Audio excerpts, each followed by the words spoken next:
ver la aplicación de la palabra Señor, en donde ahora, mis hermanos, una visión del apóstol Juan en el cielo, cuando él estaba en la cárcel allá en la isla de Patmos, de donde recibió la revelación de Jesucristo, el libro de Apocalipsis.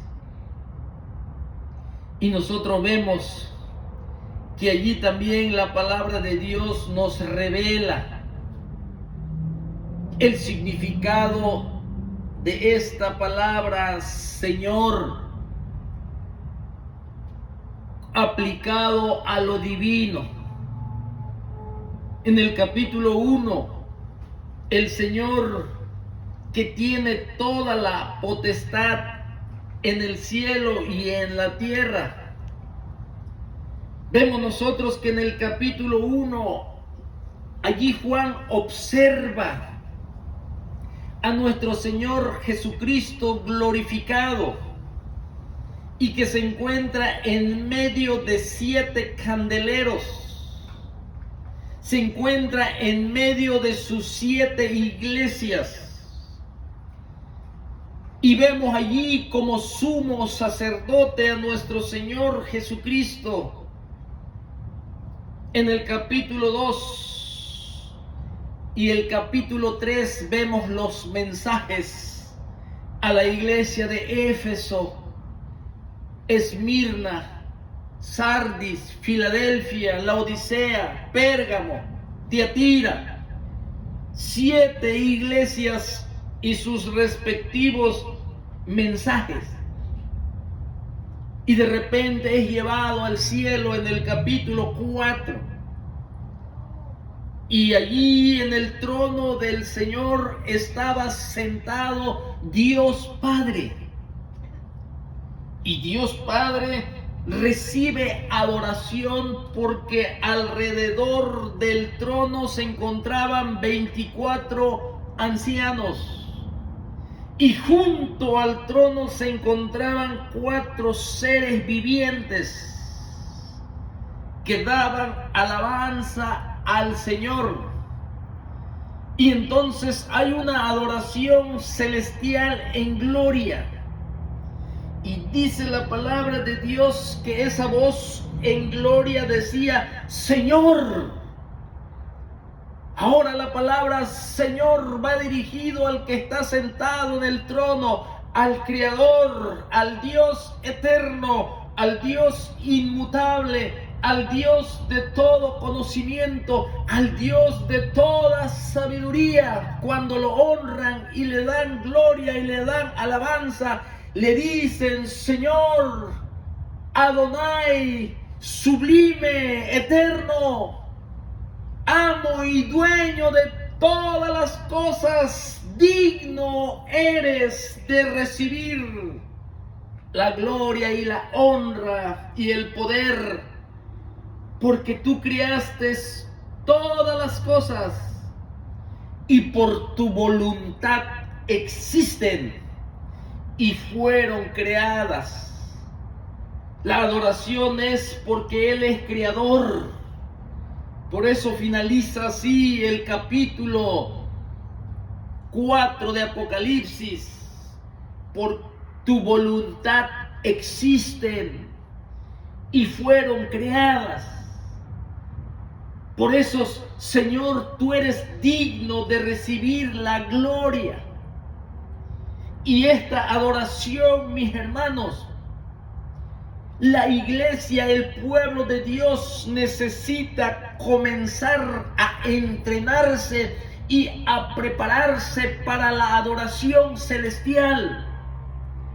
En el medio de este mundo de tinieblas, en medio de este mundo de principados y de potestades, en medio de este mundo lleno de pruebas y de tentaciones, en medio de este mundo donde están los deseos de la carne que batallan contra nuestras almas, En medio de este mundo en donde la corriente, mis hermanos, de la oscuridad y los pensamientos inicuos de los hombres, en medio de este mundo, así necesitamos, mis hermanos, a través del poder del Evangelio, a través del poder del Espíritu Santo, a través del poder de la palabra de Dios, necesitamos, mis hermanos, decir también: Señor, dueño, amo de mi vida, que me compraste por precio, que soy esclavo y siervo de la justicia,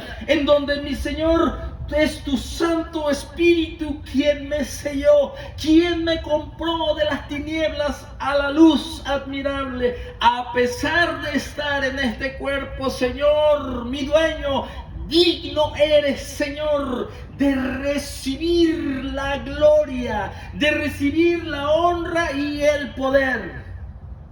La gloria no es para el hombre ni es para nosotros. Toda la gloria es para aquel que nos compró en la cruz del Calvario. Toda la gloria es para nuestro Señor. Sin la muerte de nuestro Señor Jesucristo no hay nada. Sin la participación de Dios Padre entregando a su Hijo en la cruz del Calvario para obtener eterna redención, para obtener perdón de pecados, para obtener salvación de la condenación eterna, sin la obra de Dios Padre al entregar a su Hijo y sin el amor de nuestro Señor Jesucristo en la cruz del Calvario y sin la intervención del Espíritu Santo de Dios, no somos nada ni tenemos nada. La gloria, mis hermanos, por eso debe de ser para nuestro Señor Jesucristo. La gloria debe de ser para nuestro Dios Padre. La gloria tiene que ser para el Espíritu Santo. La honra tiene que ser todo para ellos. El poder es de Dios. Recuerde que nosotros habitamos en vasos de barro, pero la excelencia del poder es de Él. Él es el que nos creó como nueva criatura. Él es creador, dice, porque tú creaste todas las cosas. Él es el creador del Evangelio. Él es el creador de la iglesia como institución divina. Es el creador de todas las cosas y por su voluntad existen.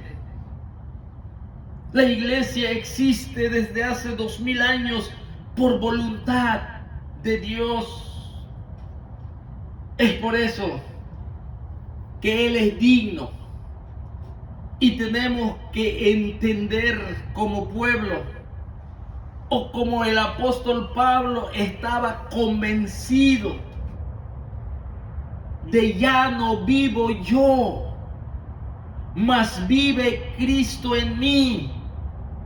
Y lo que vivo en la carne, lo vivo en la fe del Hijo de Dios, el cual me amó y se entregó en la cruz del Calvario para quitar mi pecado, para darme salvación, para perdonar mis pecados, para comenzar una buena obra en mi vida y para que por medio de su poder Él lo perfeccione hasta la manifestación gloriosa de nuestro Señor Jesucristo. Él es Señor. Y debemos de vivir como siervos. Debemos de vivir en humildad. Debemos de vivir bajo la dirección de su palabra, bajo la dirección de su Espíritu Santo. Sigue diciendo la palabra de Dios aquí. Aquí vemos en Isaías capítulo 1 y el versículo 24.